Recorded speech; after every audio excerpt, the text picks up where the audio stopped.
ఆప్ MP Swathi Maliwal పై దాడి కేసులో Kejriwal PA Bibhav Kumar ని ఢిల్లీ పోలీసులు అరెస్ట్ చేశారు. ఇదంతా బీజేపీ కుట్ర అని కేజ్రీవాల్ ఆరోపించారు.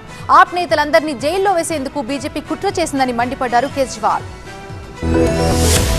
ఢిల్లీ మహిళా commission chairman Aam Aadmi MP Swathi Maliwal పై దాడి కేసులో సీఎం కేజ్రీవాల్ పీఏ బిభవ్ కుమార్ ను పోలీసులు అరెస్ట్ చేశారు. కేజ్రీవాల్ నివాసం నుంచి బిభవ్ కుమార్ ను అదుపులోకి తీసుకున్నారు. అంతకుముందు బిభవ్ కుమార్ ముందస్తు బెయిల్ పిటిషన్ ను తీస్ హజారీ కోర్టు కొట్టేసింది. ఈ నెల 13న సీఎం ఇంట్లో తనపై దాడి జరిగిందని, తనకు గాయాలయ్యాయని స్వాతి మాలీవాల్ ఆరోపించారు. కానీ ఆమ్ ఆద్మీ ఈ ఆరోపణలు ఖండించింది. మాలీవాల్ బీజేపీ ఏజెంట్లా మారి ఈ ఆరోపణలు చేస్తున్నారని ఆప్ నేతలు విమర్శించారు. తన పీఏ బిభవ్ కుమార్ అరెస్టుపై స్పందించారు ఢిల్లీ సీఎం కేజ్రీవాల్. ఆప్ నేతలను జైల్లో వేయడమే లక్ష్యంగా బీజేపీ పనిచేస్తోందన్నారు. ఆదివారం మధ్యాహ్నం 12 గంటలకు ఆప్ నేతలు, ఎంపీలు, ఎమ్మెల్యేలు బీజేపీ హెడ్ క్వార్టర్స్ కు వస్తారని, పోలీసులు తమను అరెస్ట్ చేసుకోవచ్చన్నారు. సోమవారం కేజ్రీవాల్ ను కలిసేందుకు వెళ్లిన తనపై ముఖ్యమంత్రి సహాయకుడు బిభవ్ కుమార్ దారుణంగా దాడికి పాల్పడ్డాడని మాలీవాల్ ఆరోపించింది. తనను కాలితో తన్నాడని, బూతులు తిట్టాడని ఎఫ్ఐఆర్ లో తెలిపింది.